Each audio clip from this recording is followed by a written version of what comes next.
Singapore has rapidly developed to become one of the world's leading financial hubs. But nestling beneath the skyscrapers is the historic Singapore Cricket Club. A throwback to a bygone era perhaps, but one that continues to move with the times. We are actually 158 years old. 1852, we place ourselves as one of the most prestigious sports clubs. We classify cricket, soccer, rugby, and also hockey as four main sports. But the jewel in their sporting crown is the annual Singapore Sevens. The tournament, now in its 63rd year, attracts teams from right across the globe. Today, it's probably the strongest Sevens tournament in the world outside of the ARB circuit. We've got teams from New Zealand, Australia, South Africa, the UK, and many of the players in these teams are actually the international Sevens players that play for their countries at representative level. And there's no better example of that than the South African Vipers. Coached by Paul True, the side contains a number of players who will be representing South Africa in the HSBC World Series Series that kicks off in Dubai next month. No, I think the HSBC Sevens, as a tournament, I think is definitely one of the most professionally run tournaments outside the IRB Sevens Series. And for us, it's just that the timing of the tournament is so perfect because it's like 3 weeks before we fly out to Dubai. So it's a perfect opportunity for us to test new players and to see how they compare to other international teams and if they have the ability and the potential to step up to play international sevens. The Vipers certainly looked international class as they cruised through their pool matches. But if they thought they were in for a well-earned rest afterwards, they were sadly mistaken. Paul True was as good as his word, finding out just what his young team were made of, putting them through a gruelling fitness session straight after their match against East Arnhem from Australia. The Penguins are welcome additions to any Sevens tournament, and they were making their debut here. The English-based invitational team had, on this occasion, drawn their players exclusively from New Zealand, and were clearly enjoying themselves both on and off the pitch. Team's feeling good. We only got together on Monday, had a good bonding session on Tuesday, which brought the boys together, found everyone's true colours, and now we're just trying to play together, get a few more games under our belts and try to kick on in this tourney.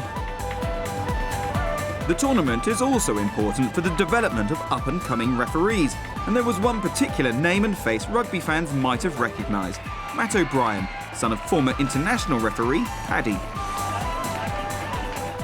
Oh, mate, I just love my footy. I stopped playing a couple of years ago and I had a couple of years off, and what are you doing on Saturday if you're not at footy, eh? The Penguins were up against one of New Zealand's strongest club sides, Ponsonby, for a place in the semi-finals, but they sent the Kiwis packing in emphatic style, 36-0.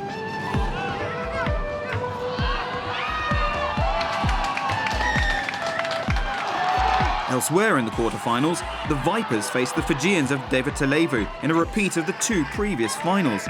And for a third consecutive occasion, the South Africans were victorious, but only after a fiercely contested match that went down to the very last play of the game.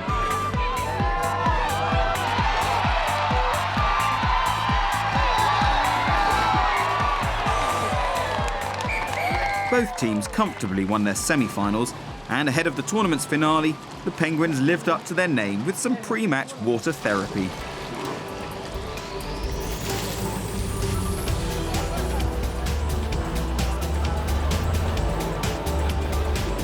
As one of the world's leading Sevens coaches, Paul True leaves nothing to chance.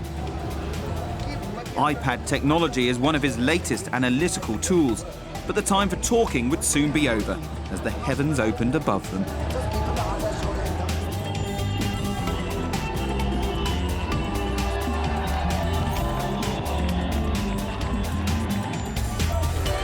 It was the Penguins who drew first blood in the final through Nali Tuiga Mana.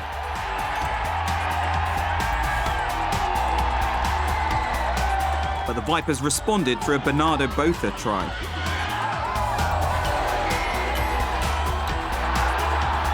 David Raikkonen, who's being tipped to play for the New Zealand Sevens team this year, put the Penguins back into the lead to the delight of the home crowd, keen to see the Vipers' 3-year winning streak brought to an end. But with time up, Matt O'Brien awarded the South Africans a series of penalties, and the Penguins' defence was eventually broken down. Branko du Preez showed great nerve to take the game into sudden death with the conversion.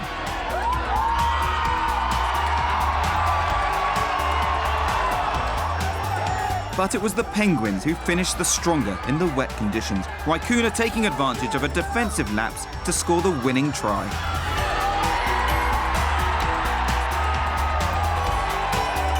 The Vipers' reign was at an end. Hail to the new champions, the Penguins.